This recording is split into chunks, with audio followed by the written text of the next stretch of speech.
Okay, tama naman ang sagot ni Brother John Ray dahil ang tinanong ko sa ChatGPT kung anong dahilan, sagot sa akin ni ChatGPT ay bakit pinagtangka ang patayin ng Diyos si Moises? Sabi sa Exodo 4:24 nakasaad at nangyari sa dakong tuluyan, sinalubong siya ng Panginoon at pinagtangkaang patayin siya. Ang konteksto ng talatang ito ay bahagi ng kwento ni Moises na iniutos ng Diyos na bumalik sa Ehipto upang iligtas ang mga Israelita mula sa pagkaalipin. Subalit, bigla na lamang pinagtangkaang patayin ng Diyos si Moises. Ang dahilan nito ay nauugnay sa isyu ng pagtutuli, isang mahalagang tipan sa pagitan ng Diyos at ng mga Israelita mula pa noong panahon ni Abraham. Ayan, so yan pala ang reason. Ang hirap kasi sa kapag Muslim kasi ang nagturo, Brother Dek, alam mo na, puputulin, iibahin ng konteksto. Tingnan mo, ang Diyos, pinagtangkaang patayin. Tama ba yun? Ganun sila pag sila nagturo. Kaya peligro talaga kapag Muslim ang nagturo sa iyo gamit ang Bible. Dahil sa katotohanang ipinapangaral ng Santa Iglesia Katolika na hindi maitanggi ng mga protestante sa lungatang aral at bahayag ng mga pastor.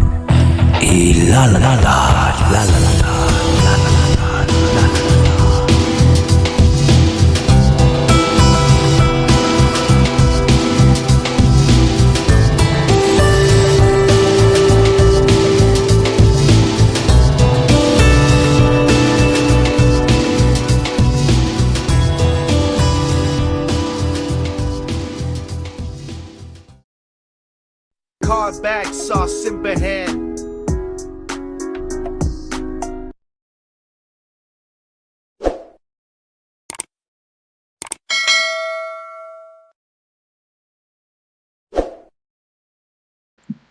Hello bro, ayan. No, na. Okay, go ahead bro. Ano yan bro?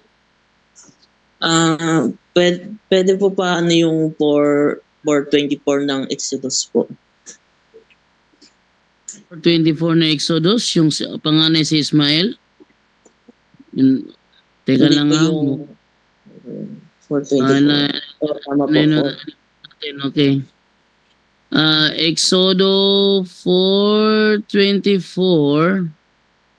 Okay, sabi dito sa 4:24 ng Exodo. Yan.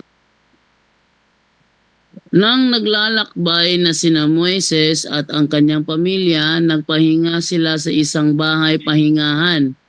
Pinuntahan ng Panginoon si Moises at pinagtangkaang patayin. Yun. So, ang tanong mo? Ano po ibig sabihin yan nung pinuntahan ng Panginoon at pinagtangkang patay? Ano pong ano? Hindi ko lang po maintindihan lang po. Sige, Brother John Ray. Nasagot mo to dati. Pakiulit yung sagot mo, Brother John Ray. Yes, tuloy mo sa 25 bro. Tuloy sa 25. Okay.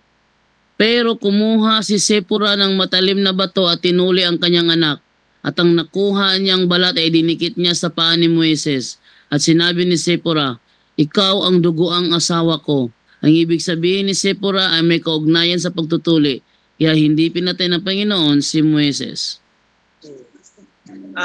Di ba si Moises ay tinawag ng Diyos para maging siya yung magpalaya sa mga Israelita sa pagkalipin nila sa Ehipto. At maliban pa dyan, siya yung pangulo, siya ang modelo ng bayan ng Diyos. Pero meron kasing isang bagay na hindi na-accomplish si Moses. Tandaan natin, bago si Moises, si Abraham muna. No? At ano ba ang tipan ng Diyos kay Abraham?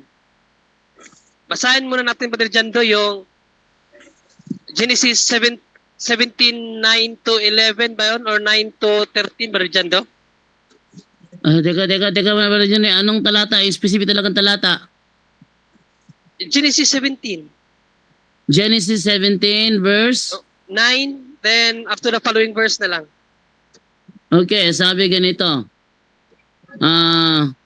Sinabi po niya kay Abraham, ingatan mo ang kasunduan nating ito at ganoon din ang dapat gawin ng mga lahi mo sa susunod pang mga henerasyon. At tungkol sa kasunduan ito, dapat ninyong tuliin ng lahat ng lalaki. ito ang magiging palatandaan ng kasunduan ko sa inyo. Mula ngayon hanggang sa susunod pang mga henerasyon, ang lahat ng lalaki ipapanganak ay dapat tuliin pagsapit ng 8 araw mula ng isilang ito. Tuliin din ninyo ang mga aliping lalaki na isinilang sa tahanan ninyo at pati ang mga aliping binili ninyo sa mga taga-ibang lugar. Ito ang palatandaan sa katawan ninyo na magpapatunay na ang kasunduan ko sa inyo ay magpapatuloy hanggang wakas. Yan, maraming salamat Brother Jando. So may kasunduan ng Diyos no ibinigay niya kay Abraham at dapat sundin yung lahat ng bayan ng Diyos na tinawag ng ating Panginoong Diyos no ni Yahweh. At yun nga ang pagtutuli, dapat lahat ng lalaki. Ano bang mangyayari pag hindi matuli Brother Jando? Diretso mo sa 13:14 bro. 13:14 Genesis? Doon Tuloy pa rin. Oo. Okay, sabi ganito, 13. Ang sinumang lalaki sa inyo na tumanggi magpatuloy ay huwag ninyong ituring na kababayan dahil binaliwala niya ang kasunduan ko. Sinabi po ng Diyos kay Abraham, tungkol naman sa asawa mong si Sarai, hindi yun na mo yun, na siya Brother Jando. Andun na lang.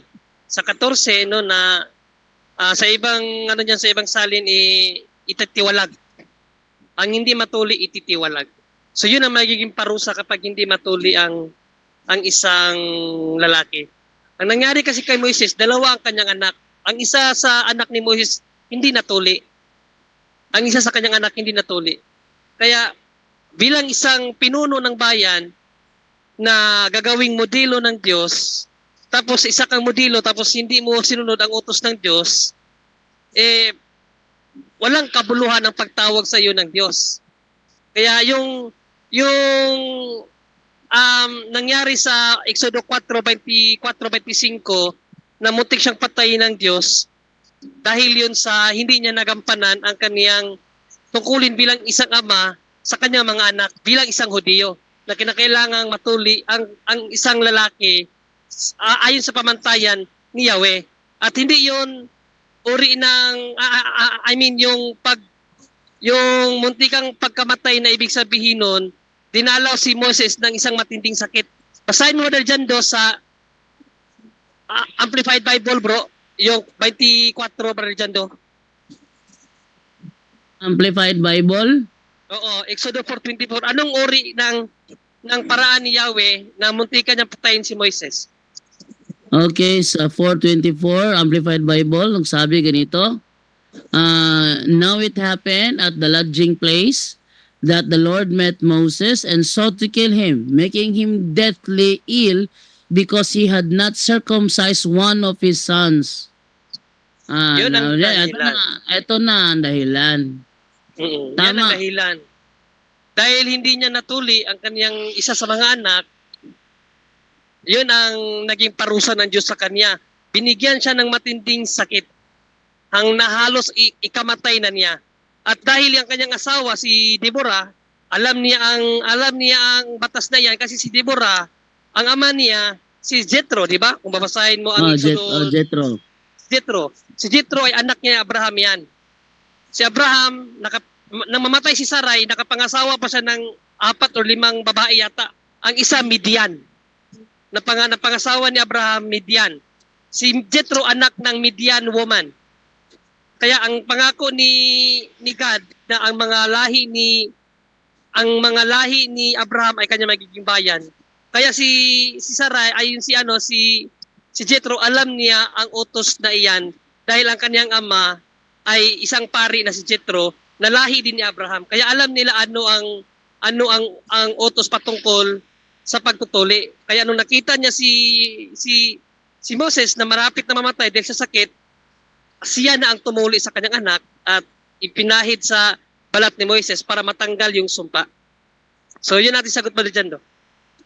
Okay, tama naman ang sagot ni Brother John Ray dahil ang tinanong ko sa ChatGPT kung anong anong dahilan, sagot sa akin ni ChatGPT ay bakit pinagtangka ang patayin ng Diyos si Moises? Sabi sa Exodo 4:24 nakasaad at nangyari sa dakong tuluyan, sinalubong siya ng Panginoon at pinagtangkaang patayin siya.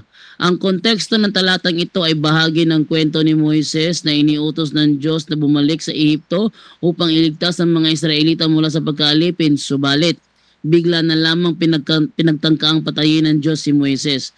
Ang dahilan nito ay nauugnay sa isyu ng pagtutuli, isang mahalagang tipan sa pagitan ng Diyos at ng mga Israelita mula pa noong panahon ni Abraham. Ayan, so yan pala ang reason. Ang hirap kasi sa kapag Muslim kasi ang nagturo, Brother Dek, alam mo na, puputulin, iibahin ng konteksto. Tingnan mo, ang Diyos, pinagtangkaang patayin. Tama ba yun? Ganun sila pag sila nagturo. Kaya peligro talaga kapag Muslim ang nagturo sa iyo gamit ang Bible.